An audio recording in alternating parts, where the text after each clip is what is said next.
The Cruel Prince by Holly Black. Prologue. On a drowsy Sunday afternoon, a man in a long dark coat hesitated in front of a house on a tree-lined street. He hadn't parked a car, nor had he come by taxi. No neighbor had seen him strolling along the sidewalk. He simply appeared, as if stepping between one shadow and the next. The man walked to the door and lifted his fist to knock. Inside the house, Jude sat on the living room rug and ate fish sticks soggy from the microwave and dragged through a sludge of ketchup. Her twin sister Taryn napped on the couch, curled around a blanket, thumb in her fruit punch-stained mouth. And on the other end of the sofa, their older sister Vivian stared at the television screen, her eerie, split-pupiled gaze fixed on the cartoon mouse as it ran from the cartoon cat. She laughed when it seemed as if the mouse was about to get eaten. Vivi was different from the other big sisters, but since 7-year-old Jude and Taryn were identical, with the same shaggy brown hair and heart-shaped faces, they were different too. Vivi's eyes and the lightly furred points of her ears were, to Jude, not so much more strange than being the mirror version of another person. And if sometimes she noticed the way the neighborhood kids avoided Vivi, or the way their parents talked about her in low, worried voices, Jude didn't think it was anything important. Grown-ups were always worried, always whispering. Taryn yawned and stretched, pressing her cheek against Vivi's knees. Outside the sun was shining, scorching the asphalt of driveways. Lawnmower engines whirred and children splashed in backyard pools. Dad was in the outbuilding where he had a forge. Mom was in the kitchen cooking hamburgers. Everything was boring. Everything was fine. When the knock came, Jude hopped up to answer it. She hoped it might be one of the girls from across the street, wanting to play video games or inviting her for an after-dinner swim.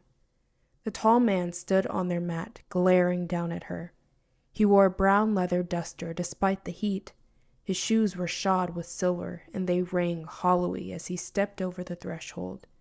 Jude looked up into his shadowed face and shivered.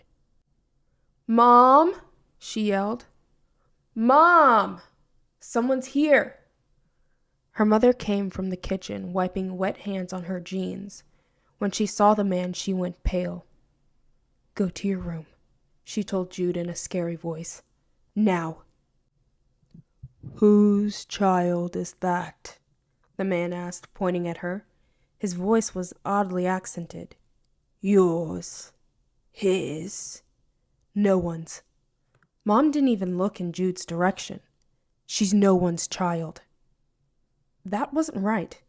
Jude and Taryn looked just like their dad. Everyone said so. She took a few steps towards the stairs, but didn't want to be alone in her room. Vivi, Jude thought. Vivi will know who the tall man is. Vivi will know what to do. But Jude couldn't seem to make herself move any further. "I've seen many impossible things," the man said. "I have seen the acorn before the oak. I have seen the spark before the flame, but never have I seen such as this. A dead woman living, a child born from nothing." Lost for words. Her body was vibrating with tension. Jude wanted to take her hand and squeeze it, but she didn't dare. "I doubted Balakin when he told me I'd find you here," said the man, his voice softening. "The bones of an earthly woman and her unborn child and the burned remains of my estate were convincing. Do you know what it is to return from battle to find your wife dead and your only heir with her? To find your life reduced to ash?" Mom shook her head, not as if she was answering him, but as though she was trying to shake off the words. He took a step toward her, and she took a step back. There was something wrong with the tall man's legs. He moved stiffly as though it hurt him. The light was different in the entry hall, and Jude could see the odd green tint of his skin and the way his lower teeth seemed too large for his mouth. She was able to see that his eyes were like Vivi's. "I was never going to be happy with you," Mom told him. "Your world isn't for people like me." The tall man regarded her for a long moment. "You made vows," he said finally. She lifted her chin. "And then I renounced them." His gaze went to Jude and his expression hardened. "What is a promise from a mortal wife worth?" "I suppose I have my answer." Mom turned, and at her mother's look, Jude dashed into the living room. Taryn was still sleeping. The television was still on. Vivian looked up with half-lidded cat eyes. "The door," she asked. "I heard arguing." "A scary man," Jude told her, out of breath even though she'd barely run at all. Her heart was pounding. "We're supposed to go upstairs." She didn't care that Mom had told only her to go upstairs. She wasn't going by herself. With a sigh, Vivi unfolded from the couch and shook Taryn awake. Drowsily, Jude's twin followed them into the hallway. As they started toward the carpet-covered steps, Jude saw her father come in from the back garden. He held an axe in his hand, forged to be a near replica of the one he studied in a museum in Iceland. It wasn't weird to see Dad with an axe. He and his friends were into old weapons and would spend lots of time talking about the material culture and sketching ideas for fantastical blades. What was odd was the way he held the weapon, as if he was going to... Her father swung the axe toward the tall man. He had never raised a hand to discipline Jude or her sisters, even when they got into big trouble. He wouldn't hurt anyone, he just wouldn't. And yet, the axe went past the tall man, biting into the wood trim of the door. Taryn made an odd, high-keening noise and slapped her palms over her mouth. The tall man drew a curved blade from beneath his leather coat. A sword, like from a storybook. Dad was trying to pull the axe free from the doorframe when the man plunged the sword into Dad's stomach, pushing it upwards. There was a sound like sticks snapping and an animal cry. Dad fell to the vestibule carpet, the one Mom always yelled about when they tracked mud on it. That rug was turning red. Mom screamed. Jude screamed. Taryn and Vivi screamed. Everyone seemed to be screaming except the tall man. "Come here," he said, looking directly at Vivi. You monster," their mother shouted, moving toward the kitchen. "He's dead!" "Do not run from me," the man told her. "Not after what you've done. If you run again, I swear I..." But she did run. She was almost around the corner when his blade struck her in the back. She crumpled to the linoleum, falling arms knocking magnets off the fridge. The smell of fresh blood was heavy in the air like wet, hot metal, like those scrubbing pads Mom used to clean the frying pan when stuff was really stuck on. Jude ran at the man, slamming his fist against his chest, kicking at his leg. She wasn't even scared. She wasn't sure she felt anything at all.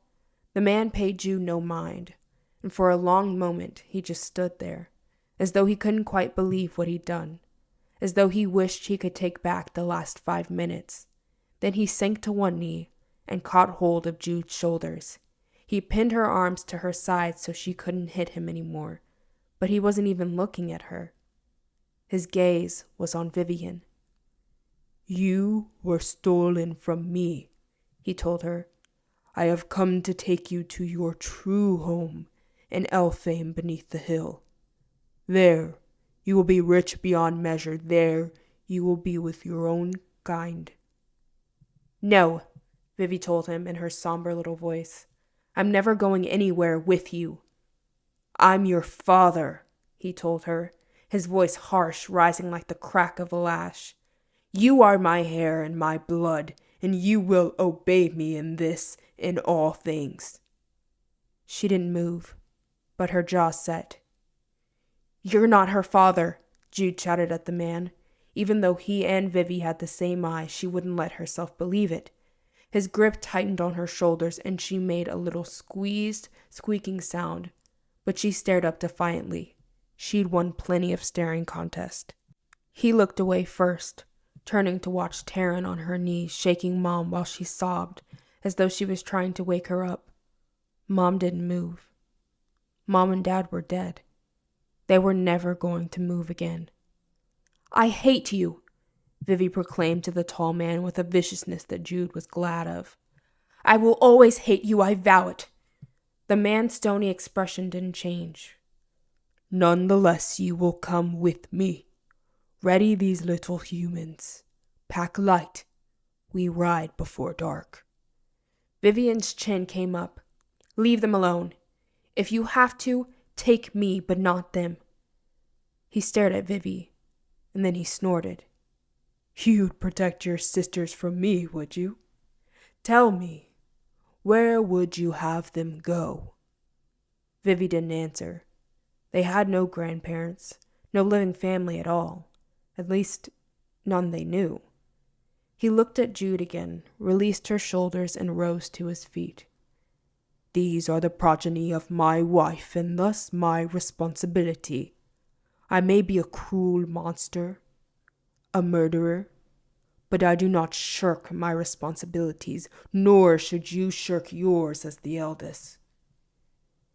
Years later, when Jude told herself the story of what happened, she couldn't recall the part where they packed. Shock seemed to have erased that hour entirely. Somehow Vivi must have found bags, must have put in their favorite picture books and their most loved toys, along with photographs and pajamas and coats and shirts. Or maybe Jude had packed for herself, she was never sure. She couldn't imagine how they'd done it with their parents' bodies cooling downstairs.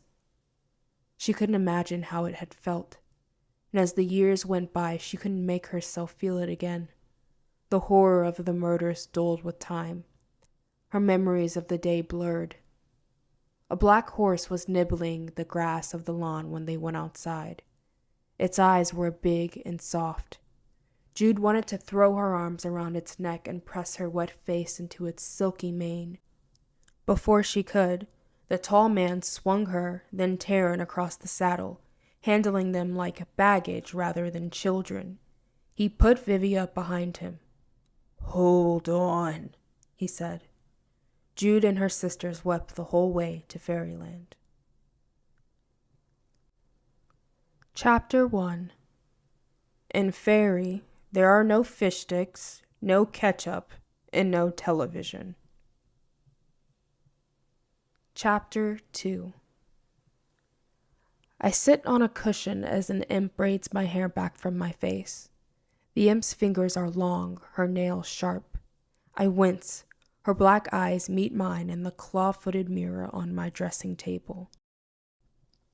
"The tenement is still 4 nights away," the creature says. Her name is Tatterfell, and she's a servant in Maddox's household, stuck here until she works off her debt to him. She's cared for me since I was a child. It was Tatterfell who smeared stinging fairy ointment over my eyes to give me true sight, so that I could see through most glamours, who brushed the mud from my boots, and who strung dry rowan berries for me to wear around my neck so I might resist enchantments. She wiped my wet nose and reminded me to wear my stockings inside out so I'd never be led astray in the forest.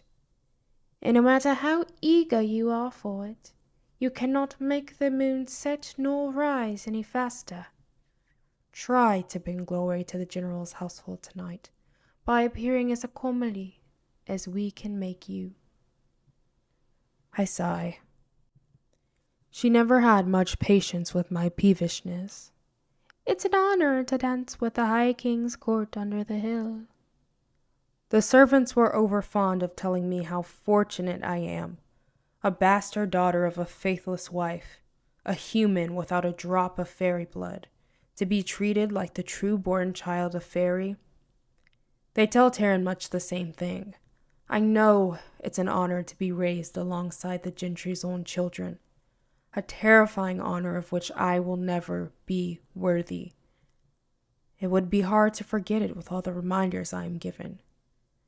"Yes," I say instead, because she is trying to be nice. "It's great. Fairies can't lie, so They tend to concentrate on the words and ignore tone, especially if they haven't lived among humans. Tatterfell gives me an approving nod, her eyes like two wet beads of jet, neither pupil nor iris visible. Perhaps someone will ask for your hand, and you'll be made a permanent member of the High Court. I want to win my place, I tell her. The imp pauses, hairpin between her fingers, probably considering pricking me with it. Don't be foolish. There's no point in arguing. To reminding her of my mother's disastrous marriage. There are two ways for mortals to become permanent subjects of the court. Marrying into it, or honing some great skill in metallurgy or lute playing or whatever. Not interested in the first, I have to hope I can be talented enough for the second. She finishes braiding my hair into an elaborate style that makes me look as though I have horns. She dresses me in sapphire velvet. None of it disguises what I am. Human. I put in 3 nuts for luck, the little fairy says, not unkindly. I sigh as she scuttles toward the door, getting up from my dressing table to sprawl face down on the tapestry-covered bed. I'm used to having servants attend to me. Imps and hobs, goblins and grigs, gossamer wings and green nails, horns and fangs. I've been in fairy for 10 years. None of it seems all that strange anymore. Here, I am the strange one, with my blunt fingers, round ears, and mayfly life. 10 years is a long time for a human. After Maddox stole us from the human world, he brought us to his estates on Innsmire, the Isle of the Might, where the High King of Elfame keeps his stronghold. There Maddox raised us, me and Vivian and Taryn, out of an obligation of honor. Even though Taryn and I are the evidence of Mom's betrayal, by the customs of fairy we're his wife's kids, so we're his problem.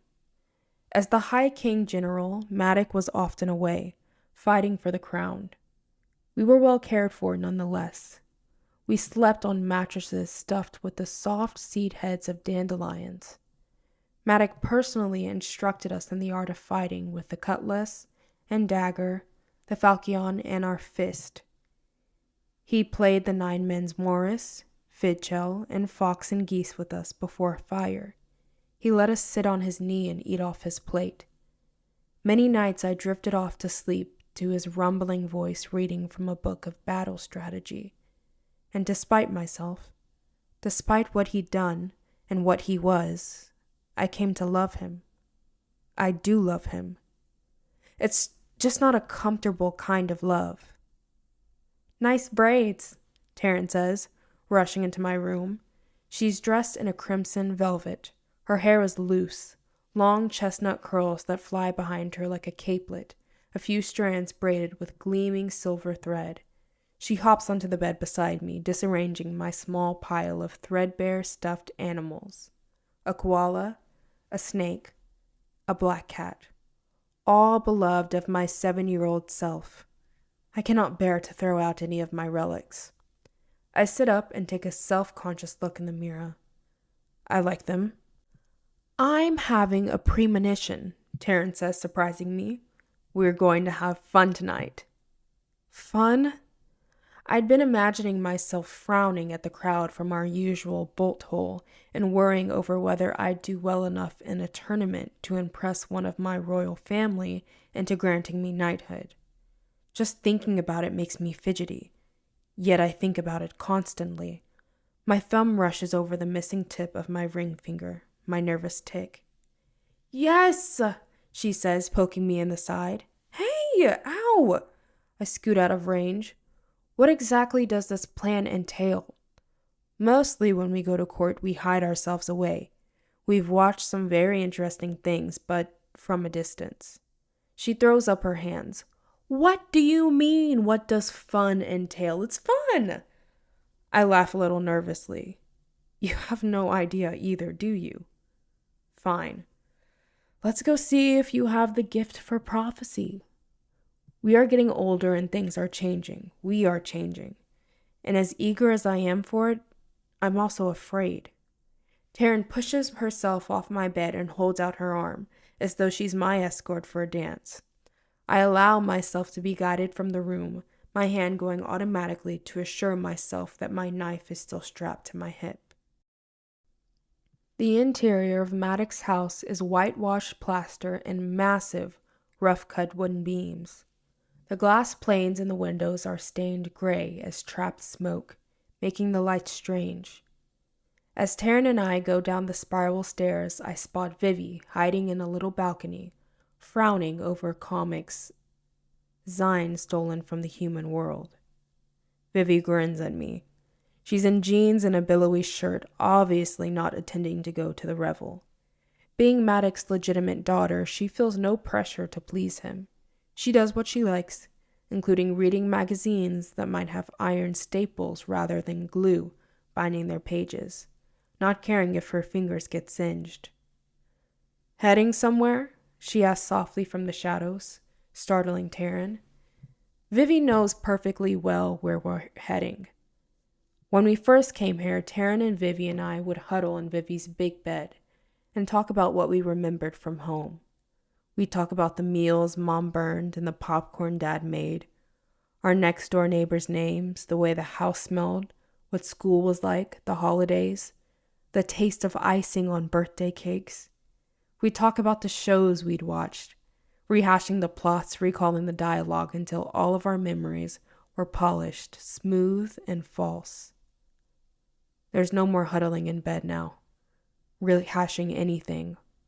All our new memories are here, and Vivi has only passing interest in those. She vowed to hate Maddox, and she stuck to her vow.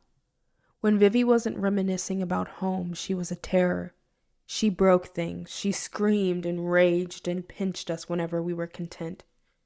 Eventually, she stopped all of it. But I believe there is a part of her that hates us for adapting, for making the best of things, for making this our home. "You should come," I tell her. "Taryn's in a weird mood." Vivi gives her a speculative look, and then she shakes her head.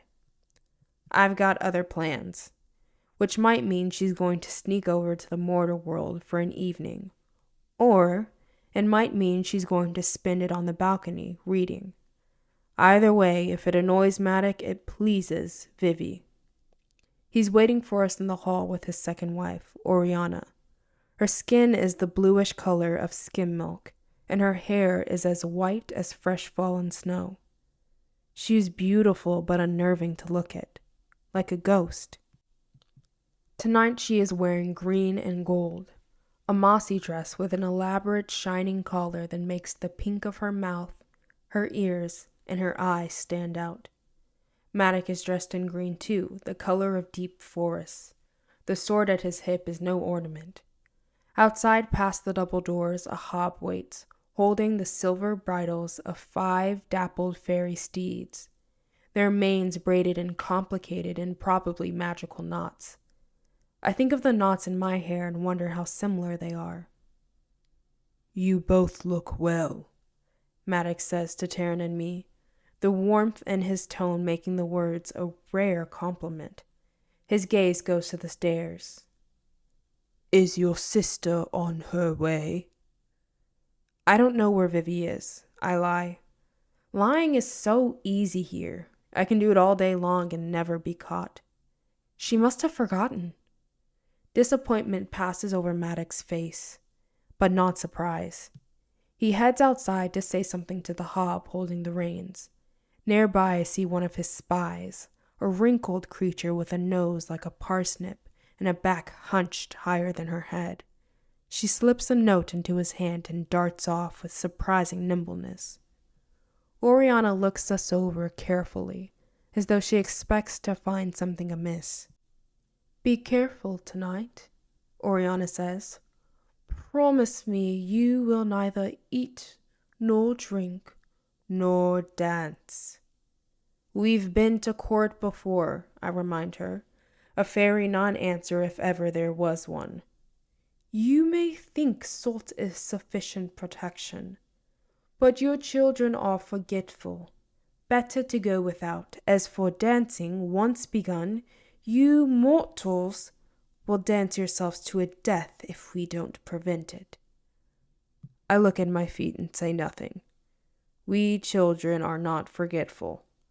Maddox married her 7 years ago, and shortly after, she gave him a child, a sickly boy named Oak with tiny, adorable horns on his head. It has always been clear that Oriana puts up with me and Taryn only for Maddox's sake.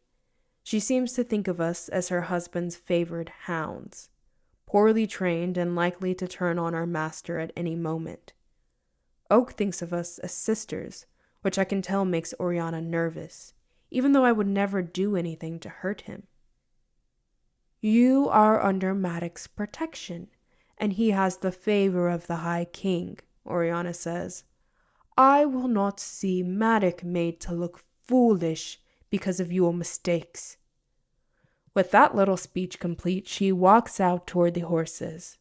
One snorts and strikes the ground with a hoof.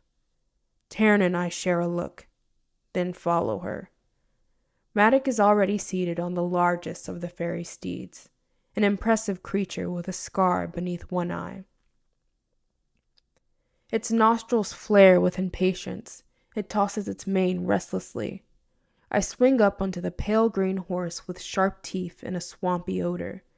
Taryn chooses a rouncy and kicks her heels against its flanks. She takes off like a shot, and I follow, plunging into the night. Chapter 3. Twilight creatures, and I have become one too. We rise when the shadows grow long and head to our beds before the sun rises. It is well after midnight when we arrive at the great hill at the palace of Elfame. To go inside, we must ride between two trees, an oak and a thorn, and then straight into what appears to be the stone wall of an abandoned folly. I've done it hundreds of times, but I flinch anyway. My whole body braces. I grip the reins hard and my eyes mash shut. When I open them, I am inside the hill. We ride through a cavern between pillars of roots, overpacked earth. There are dozens of folk here, crowding around the entrance to the vast throne room where court is being held. Long-nosed pixies with tattered wings, elegant green-skinned ladies in long gowns with goblins holding up their trains, tricksy bogans, laughing foxen, a boy in an owl mask and a golden headrest, an elderly woman with crows crowding her shoulders, a gaggle of girls with wild roses in their hair, a bark-skinned boy with feathers around his neck, a group of knights all in scarab green armor. Many I've seen before, a few I've spoken with. Too many for my eyes to drink them all in, yet I cannot look away. I never get tired of this spectacle, of the pageantry. Maybe Oriana isn't entirely wrong to worry that we might one day get caught up in it, be carried away by it and forget to take care. I can see why humans succumb to the beautiful nightmare of the court, why they willingly drown in it. I know I shouldn't love it as I do, stolen as I am from the mortal world, my parents murdered, but I love it all the same. Maddox swings down from his horse. Oriana and Taryn are already off theirs, handing them over to the grooms. It's me they're waiting for. Maddox reaches out his fingers like he's going to help me, but I hop off the saddle on my own. My leather slippers hit the ground like a slap. I hope that I look like a knight to him. Oriana steps forward, probably to remind Taryn and me of all the things she doesn't want us to do. I don't give her the chance. Instead, I hook my arm through Taryn's and hurry along inside. The room is redolent with burning rosemary and crushed herbs. Behind us I can hear Maddox's heavy step, but I know where I'm going. The first thing we have to do when we get to court is greet the king.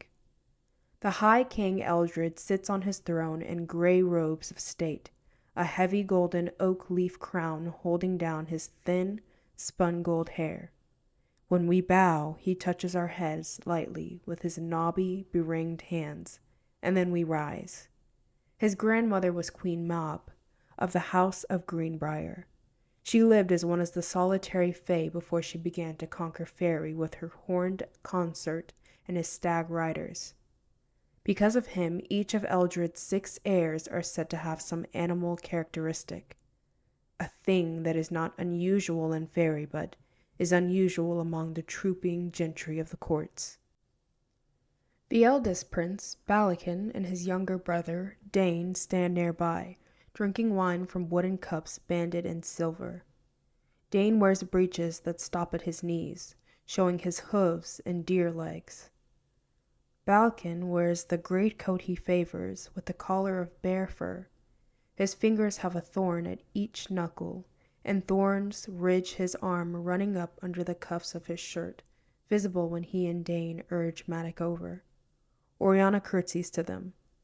Although Dane and Balakin are standing together, they are often at odds with each other and with their sister Elowyn. So often that the court is considered to be divided into 3 warring circles of influence. Prince Balakin, the firstborn, and his set are known as the Circle of Grackles, for those who enjoy merriment and who scorn anything getting in the way of it. They drink themselves sick and numb themselves with poisonous and delightful powders. He is the wildest circle, although he has always been perfectly composed and sober when speaking with me. I suppose I could throw myself into debauchery and hope to impress them. I'd rather not, though. Princess Elowyn, the second-born, and her companions have the Circle of Larks. They value art above all else. Several mortals have found favor in her circle, but since I have no real skill with a lute or declaiming, I have no chance of being one of them. Prince Dane, third-born, leads what is known as the Circle of Falcons. Knights, warriors, and strategists are in their favor. Matic obviously belongs to this circle. They talk about honor, but what they really care about is power. I'm good enough with a blade, knowledgeable in strategy. All I need is a chance to prove myself. Go enjoy yourselves, Matic tells us. With a look back at the princes, Taryn and I head out into the throng. The palace of King of Elfame has many secret alcoves and hidden corridors, perfect for tryst, or assassins, or staying out of the way and being really dull at parties. When Taryn and I were little, we would hide under the long banquet tables, but since she determined we were elegant ladies, too big to get our dresses dirty crawling around the floor, we had to find a better spot. Just past the second landing of stone steps is an area where a large mass of shimmering rock juts out, creating a ledge. Normally, that's where we'd settle ourselves to listen to the music and watch all the fun we aren't supposed to be having. Tonight, however, Taryn has a different idea. She passes the steps and grabs food off a silver tray, a green apple and a wedge of blue vein cheese. Not bothering with salt, she takes a bite of each, holding the apple out for me to bite.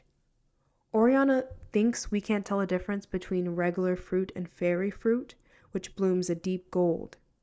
Its flesh is red and dense, and the cloying smell of it fills the forest at harvest time. The apple is crisp and cold in my mouth. We pass it back and forth, sharing down to the core, which I eat in 2 bites. Near where I'm standing, a tiny fairy girl with a clock of white hair like that of a dandelion and a little knife cuts the strap of an ogre's belt. It's slick work. A moment later, his sword and pouch are gone. She's losing herself in the crowd, and I can almost believe it didn't happen, until the girl looks back at me. She winks. A moment after that, the ogre realizes he was robbed. "I smell a thief," he shouts, casting around him, knocking over a tankard of dark brown beer, his warty nose sniffing the air. Nearby there's a commotion. One of the candles flares up in blue crackling flames, sparking loudly and distracting even the ogre. By the time it returns to normal, the white-haired thief is well gone. With a half smile, I turn back to Taryn, who watches the dancers with longing, oblivious to much else. "We could take turns," she proposes. "If you can't stop, I'll pull you out. Then you'll do the same for me." My heartbeat speeds at the thought. I look at the throng of revelers trying to build up the daring of someone who would rob an ogre right under his nose. Princess Eowyn whirls at the center of the circle of larks. Her skin is a glittering gold, her hair the deep green of ivy. Beside her, a human boy plays the fiddle. Two more mortals accompany him less skillfully, but more joyfully on ukuleles.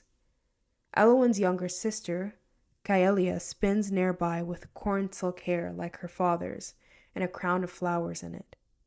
A new ballad begins, and the words drift up to me.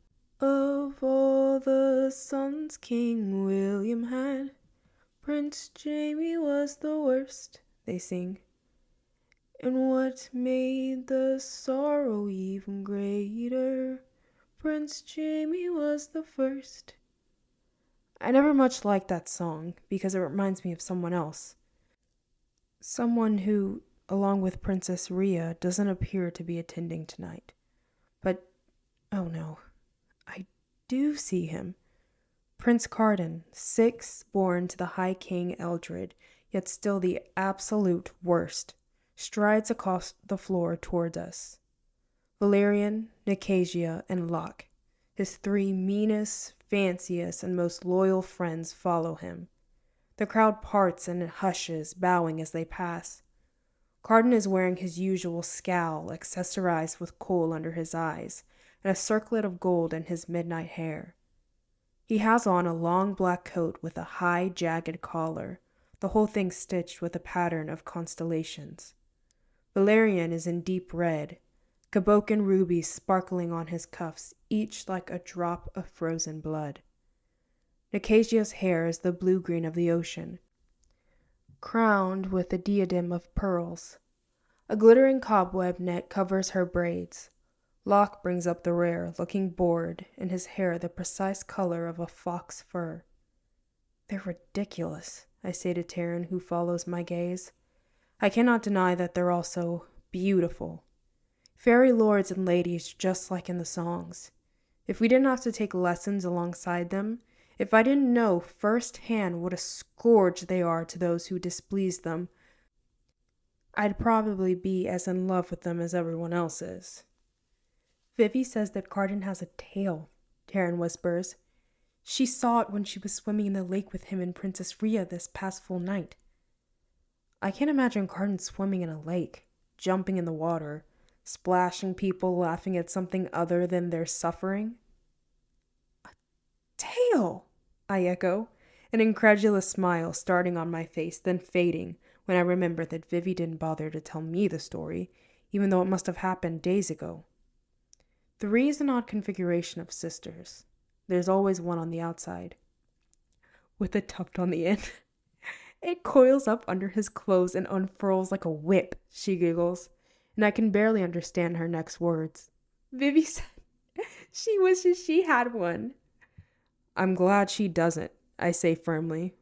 Which is stupid. I have nothing against tails. Then Cardan and his companions are too close for us to safely talk about them. I turn my gaze to the floor. Though I hate it, I sink to the ground on one knee and bend my head, and grit my teeth. By my side, Taryn does something similar. All around us, people are making obeisances. Don't look at us, I think. Don't look. As Valerian passes, he grabs one of my braided horns. The others move on through the throng as Valerian sneers down at me. Did you think I didn't see you there? You and your sister stand out in any crowd, he says, leaning in close. His breath is heavy with the scent of honey wine. My hand balls into my fist at my side, and I am conscious of the nearness of my life. Still, I do not look him in the eye. No other head of hair so dull, no other face so plain. Valerian, Prince Cardan calls. He is glowering already, and when he sees me, his eyes narrow further. Valerian gives my braid a hard tug. Useless fury coiling in my belly, he laughs and moves on. My fury curdles into shame. I wish I had smacked his hand away, even though it would have made everything worse. Taryn sees something in my face. What did he say to you? I shake my head. Carden has stopped beside a boy with a long copper hair and a pair of small moth wings. A boy who isn't bowing. The boy laughs and Carden lunges. Between one eye blink and the next, the prince's balled fist strikes the boy hard across the jaw, sending him sprawling. As the boy falls, Carden grabs one of his wings. It tears like paper. The boy's scream is thin and reedy. He curls up into himself on the ground, agony playing on his face. I wonder if fairy wings grow back. I know that butterflies that lose a wing never fly again.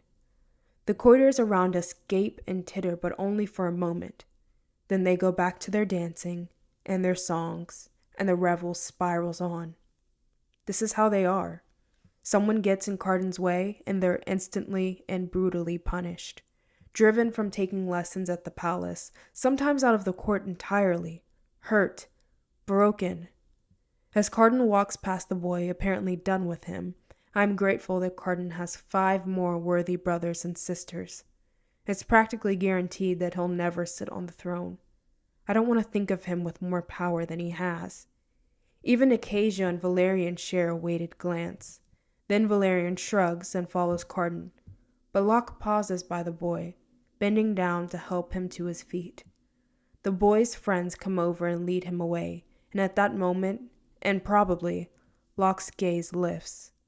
His tawny fox eyes meet mine and widen in surprise. I am immobilized, my heart's beating. I brace myself for more scorn, but then one corner of his mouth lifts.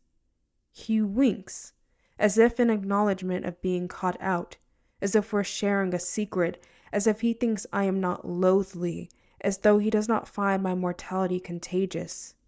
"Stop staring at him," Taryn demands. "Didn't you see—" I start to explain, but she cuts me off, grabbing hold of me and hauling us toward the stairs, toward our landing of shimmering stone where we can hide. Her nails sink into my skin. "Don't give them any more reason to bother you than they've already got." The intensity of her response surprises me into snatching back my hand. Angry half-moons mark where she grabbed me. I look back toward where Locke was, but the crowd has swallowed him up. Chapter 4. As dawn breaks, I open the window to my bedroom and let the last of the cool night air flow in as I strip off my court dress. I feel hot all over. My skin feels too tight and my heart won't stop racing. I've been to court before many times. I've been witness to more awfulness than wings being torn or my person insulted. Fairies make up for their inability to lie with a panoply of deceptions and cruelties. Twisted words, pranks, omissions, riddles, scandals, not to mention their revenge upon one another for ancient, half-remembered slights. Storms are less fickle than they are, seas less capricious. Like, for example, as a redcap, Maddox needs bloodshed the way a mermaid needs salt spray of the sea. After every battle, he eventually dips his hood into the blood of his enemies. I've seen the hood, kept under glass in the armory. The fabric is stiff and stained a brown so deep it's almost black, except for a few smears of green. Sometimes I go down and stare at it, trying to see my parents to the tide lines of dried blood. I want to feel something besides a vague queasiness. I want to feel more, but every time I look at it, I feel less. I think about going to the armory now, but I don't. I stand in front of my window and imagine myself a fearless knight. Imagine myself a witch who has hid her heart in her finger and then chopped her finger off. I'm so tired, I say out loud. So tired. I sit there for a long time, watching the rising sun gild the sky, listening to the waves crash as the tide goes out, when a creature flies up to a light on the edge of my window. At first it seems like an owl, but it's got hob eyes. "Tired of what, sweetmeat?" it asks me. I sigh and answer honestly for once, of being powerless. The hob studies my face, and then flies off into the night. I sleep the day away and wake disoriented, battling my way out of the long embroidered curtains around my bed. Drool has dried along one of my cheeks. I find bath water waiting for me, but it has gone tepid. Servants must have come and gone. I climb in anyway and splash my face. Living in Fairy, it's impossible not to notice that everyone else smells like verbena or crushed pine needles or dried blood or milkweed. I smell like pit sweat and sour breath unless I scrub myself clean. When Tatterfall comes in to light the lamp, she finds me dressing for a lecture, which begins in the late afternoons and stretches into some of the evenings.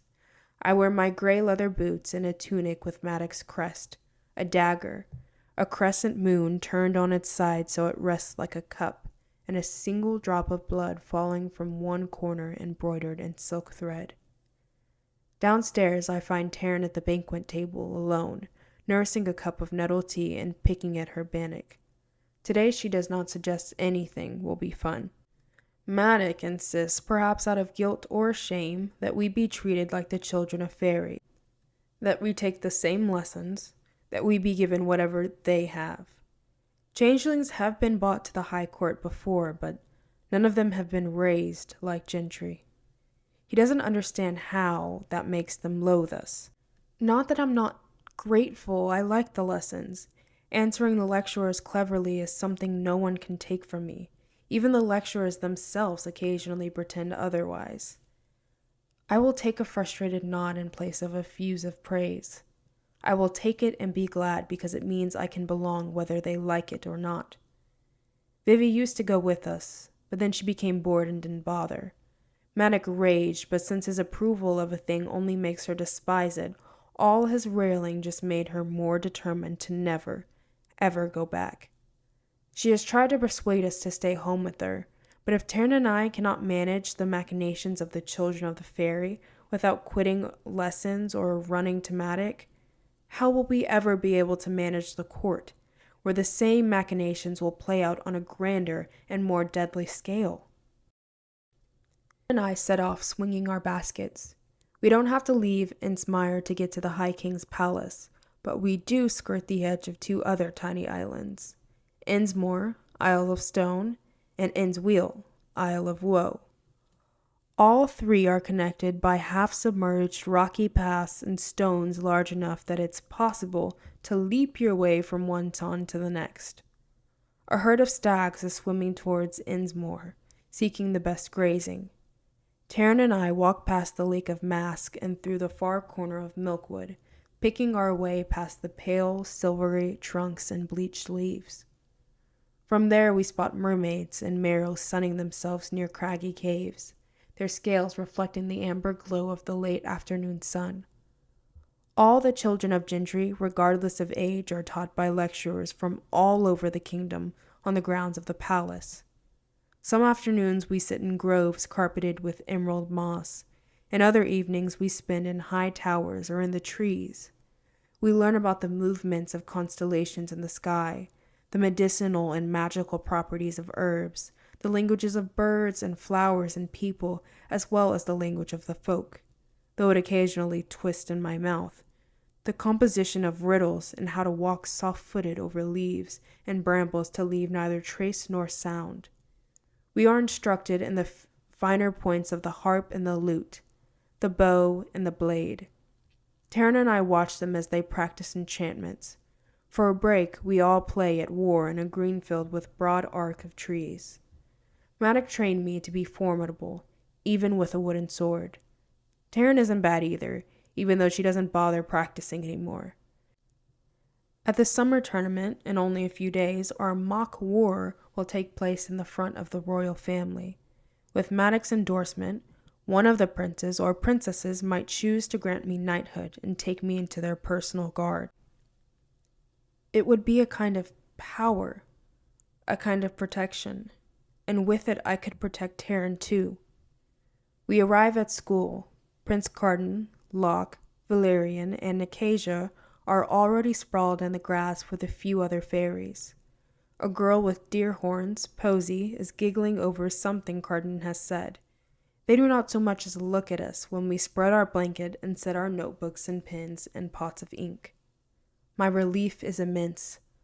Our lessons involve the history of delicately negotiated peace between Orla, queen of the undersea, and the various fairy kings and queens of the land. Nicasia is Orla's daughter, sent to be fostered in the High King's court. Many odes have been composed to Queen Orla's beauty, although if she is anything like her daughter, not to her personality. Nicasia gloats through the lesson, proud of her heritage. When the instructor moves on to the Lord Räuben of the Court of Termites, I lose interest. My thoughts drift. Instead, I find myself thinking through combinations. Strike, thrust, parry, block. I grip my pen as though it were the hilt of a blade and forget to take notes. As the sun dips low in the sky, Taryn and I unpack our baskets from home, which contain bread, butter, cheese, and plums. I butter a piece of bread hungrily. Passing us, Carden kicks dirt onto my food before I put it in my mouth. The other fairies laugh. I look up to see him watching me with cruel delight, like a raptor bird trying to decide whether to be bothered devouring a small mouse. He's wearing a high-collared tunic embroidered with thorns, his fingers heavy with rings, his sneers well practiced. I grit my teeth. I tell myself that if I let the taunts roll off of me, he will lose interest. He will go away. I can endure this a little longer, a few more days. Something the matter? Nicasia asked sweetly, wandering up and draping her arm over Carden's shoulder. Dirt. It's what you came from, mortal. It's what you'll return to soon enough. Take a big bite. Make me, I say, before I can stop myself. Not the greatest comeback, but my palms begin to sweat. Taryn looks startled. I could, says Carden, grinning as though nothing would please him more. My heart speeds. If I weren't wearing a string of rowan berries, he could ensorcel me so that I thought dirt was some kind of delicacy. Only Maddox's position would give him reason to hesitate. I do not move. Do not touch the necklace hidden under the bodice of my tunic, the one I hope will stop any glamour from working, the one I hope he doesn't discover and rip from my throat. I glance in the direction of the day's lecturer, but the elderly Fuka has his nose buried in a book.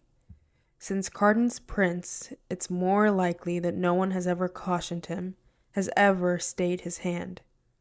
I never know how far he'll go, and I never know how far our instructors will let him. You don't want that, do you? Valerian asks with mock sympathy as he kicks more dirt into our lunch. I didn't even see him come over. Once Valerian stole a silver pin of mine, and Maddox replaced it with a ruby-studded one from his own desk. This threw Valerian into such a rage that he cracked me in the back of the head with his wooden practice sword. What if we promise to be nice to you for the whole afternoon, if you eat everything in your baskets? His smile is wide and false. Don't you want us for friends? Taryn looks down at her lap. No, I want to say. We don't want you for friends. I don't answer, but I don't look down either. I meet Carden's gaze. There is nothing I can say to make them stop, and I know it. I have no power here. But today, I can't seem to choke down my anger at my own impotence. Nicasia pulls a pin from my hair, causing one of my braids to fall against my neck. I swat her hand, but it happens too fast. What's this? She's holding up the golden pin with a tiny cluster of filigree hawthorn berries at the top. Did you steal it? Did you think it would make you more beautiful? Did you think it would make you as we are? I bite inside my cheek. Of course I want to be like them. They're beautiful as blades forged in some divine fire. They will live forever. Valerian's hair shines like polished gold. Nicasia's limbs are long and perfectly shaped. Her mouth the pink of coral. Her hair is the color of the deepest, coldest parts of the sea.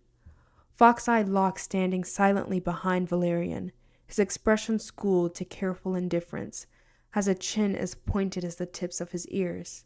And Carden is even more beautiful than the rest, with black hair as iridescent as a raven's wing and cheekbones sharp enough to cut out a girl's heart.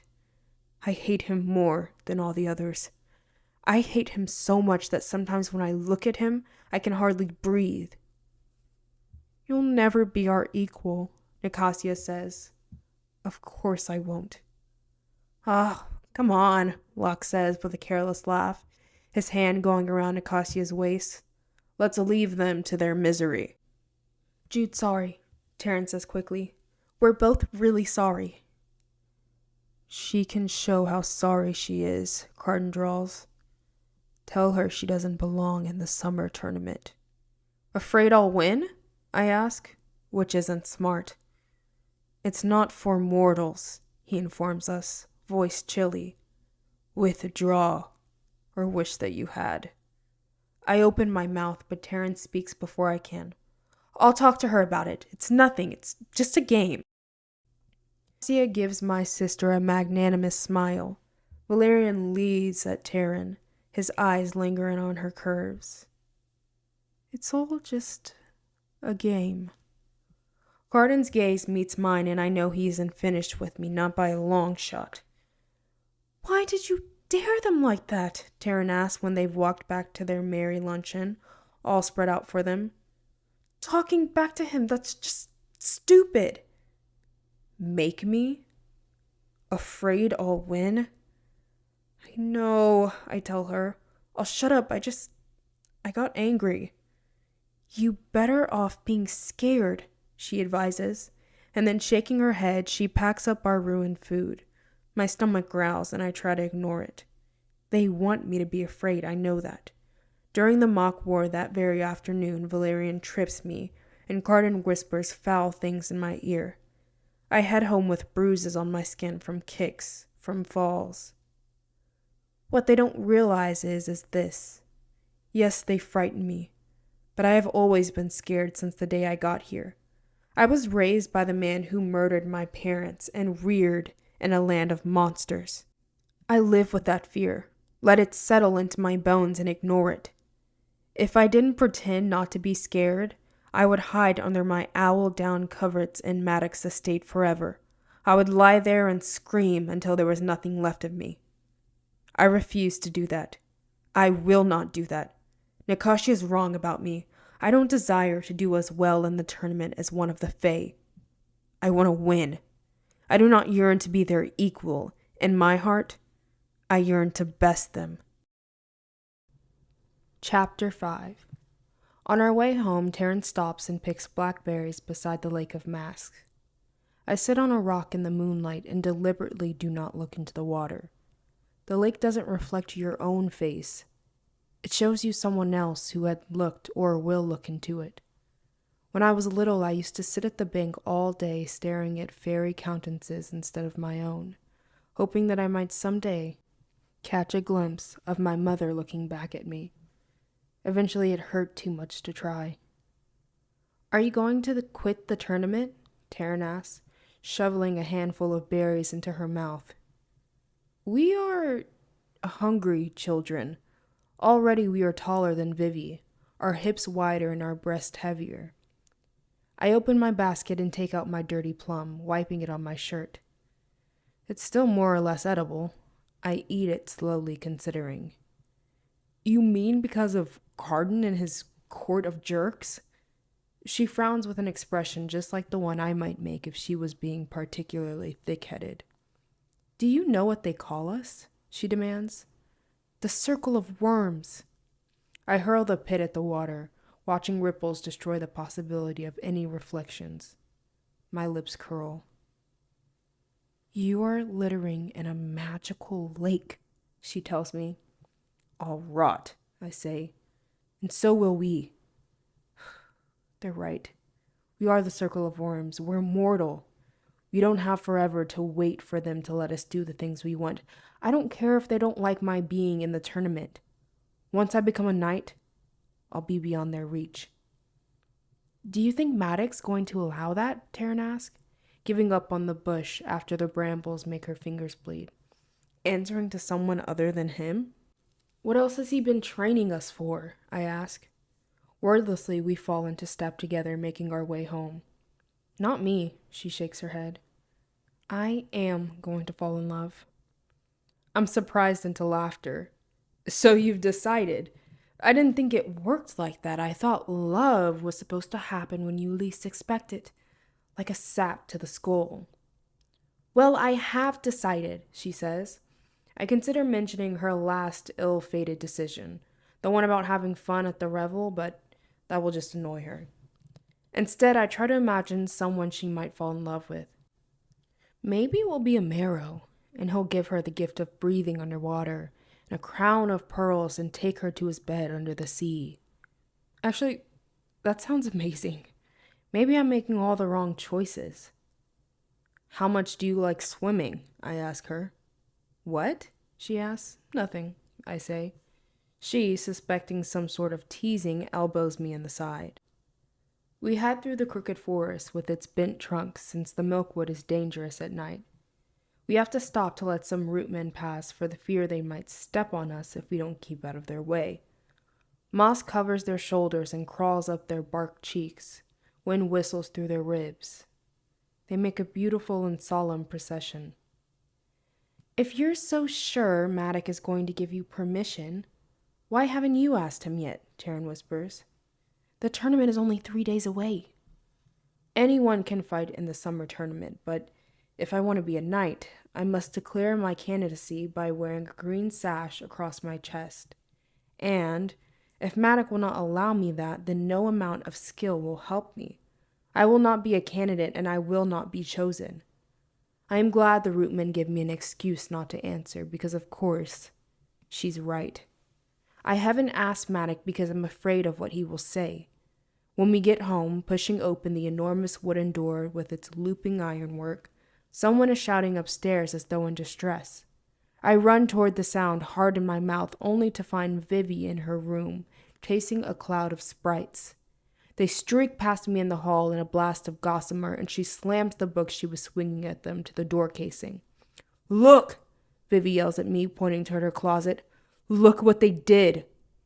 The doors are open, and I see a sprawl of things stolen from human world. Matchbooks, newspapers, empty bottles, novels, and Polaroids. The sprites had turned the matchbooks into beds and tables, shredded all of the paper, and ripped out the centers of the books to nest inside. It was a full-on sprite infestation. But I'm more baffled by the quantity of things Vivi has and how many of them doesn't seem to have any value. It's just junk. Mortal junk. What is all that? Taryn asks, coming into the room. She bends down and extracts a strip of pictures, only gently chewed by sprites. The pictures are taken, one right after the other, the kind you have to sit in a booth for. Vivi is in the photos, her arm draped over the shoulders of a grinning, pink-haired mortal girl. Maybe Taryn isn't the only one who has decided to fall in love. At dinner, we sit at a massive table carved along all four sides with images of piping fauns and dancing imps. Fat, wax pillar candles burn at the center, beside a carved stone vase full of wood sorrel. Servants bring us silver plates piled with food. We eat fresh broad beans, venison with scattered pomegranate seeds, grilled brown trout with butter, a salad of bitter herbs, and for after, raisin cake smothered in apple syrup. Maddox and Oriana drink canary wine. We children mix ours with water. Next to my plate, Taryn's is a bowl of salt. Vivi pokes at her venison and then licks the blood from her knife. Oak grins across the table and starts to mimic Vivi, but Ariana snatches the cutlery from his grasp before he can slice his tongue open. Oak giggles and picks up his meat with his fingers, tearing at it with his sharp teeth. You should know that the king will soon abdicate his throne in favor of one of his children, Maddox says, looking at all of us. It is unlikely that he will choose Prince Dane. It doesn't matter that Dane is third-born. The High Ruler chooses their successor. That's how the stability of Elfhame is ensured. The first High Queen Mob and her smith forge a crown. Lore has it that the blacksmith was a creature called Grimson, who could shape anything from metal. Birds that trill and necklaces that slither over throats. Twin swords called Heartseeker and Heartsworn that never missed a strike. Queen Mob's crown was magically and wondrously wrought so that it passes only from one blood relation to another in an unbroken line. With the crown passes the oaths of those who have sworn to it. Although her subjects gather at a new coronation to renew their fealty, authority still rests in the crown. Why is he abdicating? Taryn asks. Vivi's smirk has turned nasty. His children got impatient with him for remaining alive. A wash of rage passes over Maddox's face. Taryn and I don't dare bait him for fear that his patience with us stretches only so far, but Vivi is an expert at it. When he answers her, I can see the effort he's making to bite his tongue. Few kings of Faerie have ruled so well for so long as Eldred. Now he goes to seek the land of promise. As far as I can tell, the land of promise is their euphemism for death, although they do not admit it. They say it is the place that folk came from and to which they will eventually return. Are you saying he's leaving the throne because he's old? I ask, wondering if I'm being impolite. There are hobbs born with lined faces like tiny hairless cats, and smooth-limbed nixes whose true age shows only in their ancient eyes. I didn't think time mattered to them. Oriana doesn't look happy, but she isn't actively shushing me either, so maybe it's not that rude. Or maybe she doesn't expect any better than bad manners out of me. We may not die from age, but we grow weary with it, Maddox says with a heavy sigh. I have made war in Eldred's name. I have broken cords that denied him fealty. I have even led skirmishes against the Queen of the Undersea. But Eldred has lost his taste for bloodshed. He allows those under his banners to rebel in small and large ways, even as the courts refuse to submit it to us. It's time to ride to battle. It's time for a new monarch. A hungry one. Anna furrows her brow in mild confusion. By preference, your kin would have you safe. What good is a general with no war? Maddox takes a large, restless swallow of wine. I wonder how often he needs to wet his cap with fresh blood. The new king's coronation will be at an autumn solstice. Worry not. I have a plan to ensure our futures. Only concern yourselves with making for a great deal of dancing. I am wondering what his plan might be when Taryn kicks me under the table. When I turn to glare at her, she raises both brows. Ask him, she mouths. Maddox looks in her direction. Yes? Jude wants to ask you something, Taryn says. The worst part is, I think she believes she's helping. I take a deep breath. At least he seems to be in a good mood. I've been thinking about the tournament.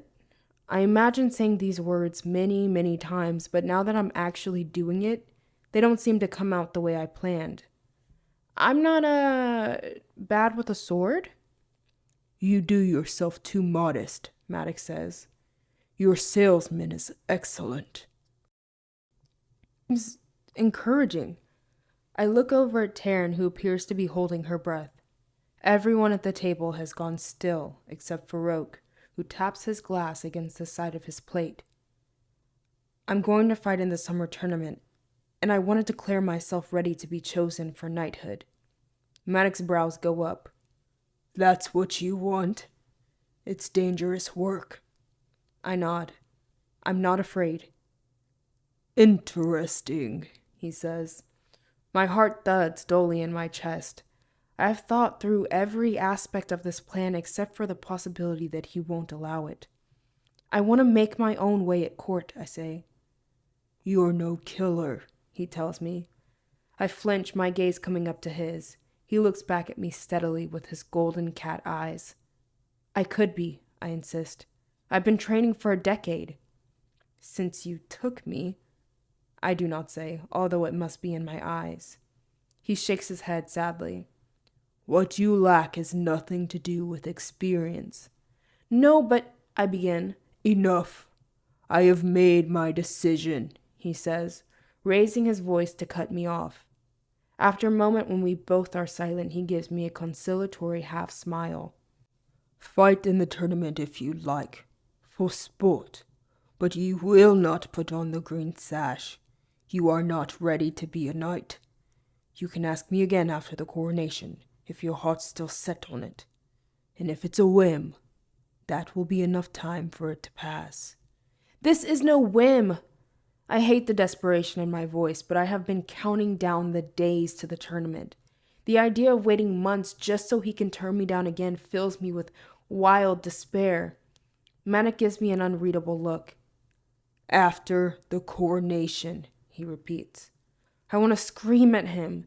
Do you know how hard it is to always keep your head down? To swallow insults and endure outright threats, and yet I have done so. I thought it proved my toughness. I thought if you saw I could take whatever came at me and still smile, you would see that I was worthy. You're no killer. He has no idea what I am. Maybe I don't know either. Maybe I never let myself find out. Prince Dane will make a fine king, Oriana says, deftly shifting the conversation back to pleasant things. A coronation means a month of balls. We will need new dresses. She seems to include Taryn and me in the sweeping statement. Magnificent ones. Manic nods, smiling his toothy smile. Yes, as many as you'd like. I would have you look your finest and dance your hardest. I try to breathe slowly, then concentrate on just one thing. The pomegranate seeds on my plate shining like rubies, wet with venison blood. After coronation, Manica said. I try to focus on that. It only feels like never. I'd love to have a court dress like the ones I've seen in Oriana's wardrobe. Opulent patterns intricately stitched on skirts of gold and silver, each as beautiful as the dawn. I focus on that too. Then I go too far and imagine myself in that dress, sword at hip, transformed, a true member of the court, a knight of the Circle of Falcons, and Carden watching me from across the room, standing beside the king, laughing at my pretension. Laughing like he knows this is a fantasy that won't ever be real. I pinch my leg until pain washes everything away. You'll have to wear out the soles of your shoes just like the rest of us, Vivi says to me and Taryn. I bet Oriana's sick with worry that since Manic encouraged you to dance, she can't stop you. Horror of horrors, you might have a good time. Oriana presses her lips together. That's not fair, nor is it true. Vivi rolls her eyes. If it wasn't true, I couldn't say it. Enough, all of you. Maddox slams his hand down on the table, making us all jump. Coronations are a time when many things are possible. Change is coming, but there is no wisdom in crossing me. I can't tell if he's talking about Prince Dane, or Ungrateful Daughters, or both. Are you afraid someone's going to try for the throne? Taryn asks. Like me, she has been raised on strategy, moves and counter-moves, ambushes and upper hands. But unlike me, she has Oriana's talent for asking the question that will steer a conversation toward less rocky shores. The Greenbrier line ought to worry, not me, Maddox says, but he looks pleased to be asked. Doubtless some of their subjects wish there was no blood crown and no high king at all. His heirs ought to be particularly careful that the armies of Faerie are satisfied. A well-seasoned strategist waits for the right opportunity. Only someone with nothing to lose would attack the throne with you there to protect it, Oriana says primly. There's always something to lose, Vivi says, and then makes a hideous face at Oak. He giggles. Oriana reaches for him, then stops herself. Nothing bad is actually happening, and yet I see a gleam in Vivi's cat eyes, and I'm not sure Oriana's wrong to be nervous. Vivi would like to punish Matic, but her only power is to be a thorn in his side, which means occasionally tormenting Oriana through Oak. I know Vivi loves Oak. He's our brother after all, but that doesn't mean she's above teaching him bad things. Matic smiles at all of us, now the picture of contentment. I used to think he didn't notice all of the currents of attention that ran through the family. But as I see that barely suppressed conflict doesn't bother him in the least. He likes it just as well as open war. Perhaps none of our enemies are particularly good strategists. Let's hope not, Oriana says distractedly, her eyes on Oak lifting her glass of canary wine. Indeed, says Matic. Let's have a toast to the incompetence of our enemies. I pick up my glass and knock it into Terran's, then drain it to the very dregs. There's always something left to lose. I think about that all through dawn, turning it over in my head. Finally, when I can toss and turn no more, I pull on a robe over my nightgown and go outside into the late morning sun. Bright as hammered gold, it hurts my eyes when I sit down on a patch of clover near the stables, looking back at the house. All of this was my mother's before it was Oriana's. Mom must have been young and in love with Matic back then. I wonder what it was like for her. I wonder if she thought she was going to be happy here. I wonder when she realized she wasn't. I've heard the rumors. It's no small thing to confound the High King's general, to sneak out of ferry with his baby in your belly and hide for almost 10 years. She left behind the burned remains of another woman and the blackened husk of his estate. No one can say she didn't prove her toughness. If she'd been just a little luckier, Matic would have never realized she was still alive. She had a lot to lose, I guess. I've got a lot to lose, too. But so what? Skip our lessons today, I tell Taryn that afternoon. I am dressed and ready early. Though I have not slept, I do not feel tired at all. Stay home. She gives me a look of deep concern as a pixie boy, newly indebted to Matic, braids her chestnut hair into a crown. She is sitting primly at her dressing table, clad all in brown and gold. Telling me not to go means I should. Whatever you're thinking, stop. I know you're disappointed about the tournament. It doesn't matter, I say, although of course it does. It matters so much that now, without a hope of knighthood, I feel like a hole has opened up under me and I'm falling through it. Matic might change his mind. She follows me down the stairs, grabbing up our baskets before I can. And at least now you won't have to defy Carden. I turn on her, even though none of this is her fault. Do you know why Matic won't let me try for knighthood? Because he thinks I'm weak. Jude, she cautions. I thought I was supposed to be good and follow the rules, I say. But I'm done with being weak. I'm done with being good. I think I'm going to be something else. Only idiots are scared of things that are scary, Taryn says, which is undoubtedly true, but it still fails to dissuade me. Skip lessons today, I tell her again, but she won't, so we go to school together. Taryn watches me warily as I talk with the leader of the mock war, Fond, a pixie girl with skin the blue of flower petals. She reminds me that there's a run-through tomorrow in preparation for the tournament. I nod, biting the inside of my cheek. No one needs to know that my hopes were dashed. No one needs to know that I ever had any hope at all. Later, when Carden, Locke, Nicasia, and Valerian sit down to their lunch, they have to spit out their food in choking horror. All around them are the less awful children of fairy nobles, eating their bread and honey, their cakes and roasted pigeons, their elderflower jam with biscuits and cheese and the fat globes of grapes. But every single morsel in each of my enemies' baskets has been well and thoroughly salted. Carden's gaze catches mine, and I can't help the evil smile that pulls up the corners of my mouth.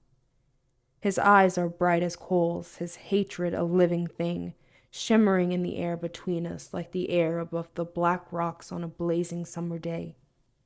"Have you lost your wits?" Taryn demands, shaking my shoulder so that I have to turn to her. "You're making everything worse. There's a reason no one stands up to them."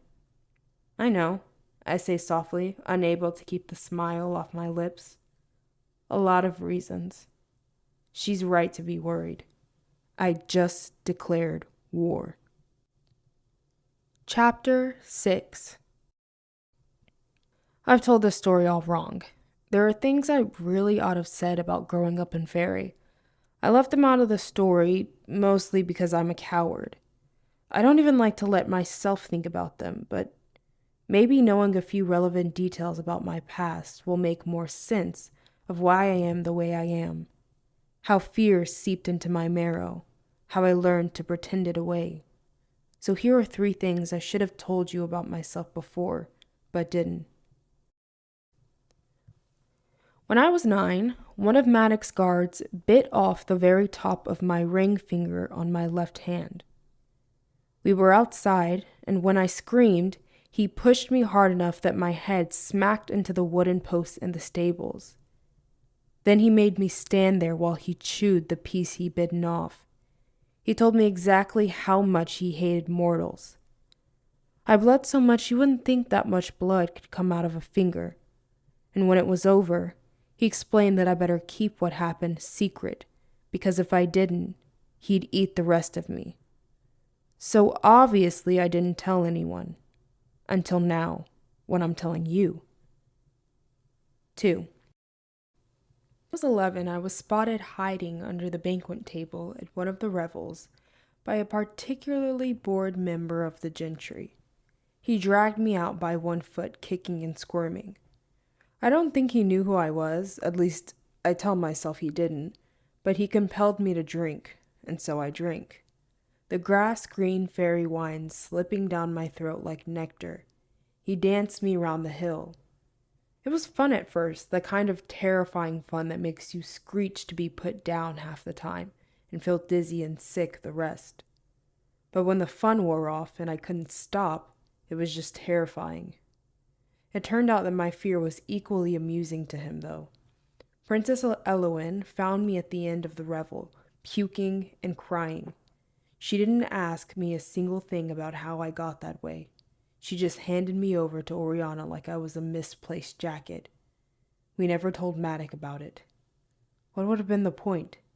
Everyone who saw me probably thought I was just having a grand old time. 3. I was 14 and Oak was 4. He glamored me. He didn't mean to. Well, at least he didn't really understand why he shouldn't. I wasn't wearing any protective charms because I'd just come out of a bath. Oak didn't want to go to bed. He told me to play dolls with him, so we played. He commanded me to chase him, so we played chase through the halls. Then he figured out he could make me slap myself, which was very funny. Tatterfell came upon us hours later, took a good look at my reddened cheeks and the tears in my eyes, and then ran for Oriana. For weeks, a giggling Oak tried to glamour me into getting him sweets, or lifting him above my head, or spitting at the dinner table. Even though it never worked, even though I wore a strand of rowan berries everywhere after that, it was all I could do for months not to strike him to the floor. Oriana has never forgiven me for that restraint. She believes my not revenging myself on him then means I plan to revenge myself in the future. Here's why I don't like these stories. They highlight that I am vulnerable. No matter how careful I am, eventually I'll make another misstep. I am weak. I am fragile. I am mortal. I hate that most of all. Even if by some miracle I could be better than them, I will never be one of them. Chapter 7. They don't wait long to retaliate. For the rest of the afternoon and early evening we receive lessons in history. A cat-headed goblin named Yarrow recites ballads and asks us questions. The more correct answers I give, the angrier Carden grows. He makes no secret of his displeasure, drawling to Locke about how boring these lessons are and sneering at the lecturer. For once we're done before dark has fully fallen. Taryn and I start for home with her giving me concerned glances. The light of sunset filters through the trees and I take a deep breath, drinking in the scent of pine needles. I feel a weird calm despite the stupidity of what I've done. "This isn't like you," Taryn says finally. "You don't pick fights with people." Teasing them won't help. I tone a stow with a slipper-covered foot. The more they get away with it, the more they believe they're entitled to have. "So you're going to what? Teach them manners?" Taryn sighs. "Even if someone should do it, that someone doesn't have to be you." She's right. I know she's right. The giddy fury of this afternoon will fade, and I will regret what I've done. Probably after a good long sleep, I'll be as horrified as Taryn is. All I have bought myself is worse problems, no matter how good it felt to salve my pride. You're no killer. What you lack is nothing to do with experience. And yet I don't regret it now. Having the edge, what I want to do is fall. I begin to speak when a hand clamps down over my mouth. Fingers sink into the skin around my lips. I strike out, swinging my body around, and see Locke grabbing Taryn's waist. Someone has my wrist. I wrench my mouth free and scream, but screams in fairy are like bird song, too common to attract much attention. They push us through the woods, laughing. I hear a whoop from one of the boys. I think I hear Locke saying something about larks being over quickly, but it's swallowed up in the merriment. Then a shove at my shoulders and the horrible shock of cold water closing over me. I sputter, trying to breathe. I taste mud and reeds. I shove myself up. Taryn and I are waist high in the river, the current pushing us downstream toward a deeper, rougher part. I dig my feet into the muck at the bottom to keep from being swept away. Taryn is gripping a boulder, her hair wet. She must have slipped. "There are this river," Valerian says. "If you don't get out before they find you, they'll pull you under and hold you there. Their sharp teeth will sink into your skin." He mimes, taking a bite. They're all along the riverbank, Carden closest, Valerian beside him. Locke brushes his hand over the tops of cattails and bulrushes, looking abstracted. He does not seem kind now. He seems bored with his friends and with us too. "These can't help what they are," Nicasia says, kicking the water so it splashes my face. "Just like you won't be able to help drowning." I dig my feet deeper into the mud. The water filling my boots makes it hard to move my legs, but the mud locks them into place when I manage to stand still. I don't know how I'm going to get to Taryn without slipping. Valerian is emptying our school bags onto the riverbank. He and Nicasia and Locke take turns hurling the contents into the water. My leather-bound notebooks, rolls of paper that disintegrate as they sink. The books of ballads and histories make an enormous splash, then lodge between two stones and will not budge. My fine pen and nib shimmer along the bottom. My inkpot shatters on the rocks, turning the river vermilion. Carden watches me. Although he doesn't lift a finger, I know this is all his doing. In his eyes, I see the vast alienness of fairy. "Is this fun?" I call to the shore. I'm so furious that there's no room for being scared. "Are you enjoying yourselves?" "Enormously," said Carden. Then his gaze slides from me to where shadows rest under the water. Are those Nixies? I cannot tell. I just keep moving toward Taryn. "This is just a game," Nicasia says, "but sometimes we play too hard with our toys. And then they break." "It's not like we drowned you ourselves," Valerian calls. My foot slips on slick rocks and I am under, swept downstream, helplessly gulping muddy water. I panic, snorting into my lungs. I thrust out a hand and it closes on the root of a tree. I get my balance again, gasping and coughing. Nicasia and Valerian are laughing. Locke's expression is unreadable. Carden has one foot in the reeds as though to get a better look. Furious and sputtering, I push my way back to Taryn, who comes forward to grab my hand and squeeze it hard. "I thought you were going to drown," she says, the edge of hysteria in her voice. "We're fine," I tell her. Digging my feet into the murk, I reach down for a rock. I find a large one and heft it up, green and slick with algae. If the Nixies come at all, I'll hold them off. "Quit," Carden says. He's looking directly at me. He doesn't even spare a glance for Taryn. "You should have never been tutored with us. Abandon thoughts of the tourney. Tell Maddox you don't belong with us. You're betters. Do that, and I'll save you." I stare at him. "All you have to do is give in," he says. "Easy." I look over my sister. It's my fault she's wet and scared. The river is cold despite the heat of summer, the current strong. "And you'll save Taryn too?" "Oh, so you'll do what I say for her sake." Carden's gaze is hungry, devouring. "Does that feel noble?" He pauses, and in that silence, all I hear is Taryn's hitched breath. "Well, does it?" I look at the Nixies, watch them for any sign of movement. "Why don't you tell me how you want me to feel?" "Interesting."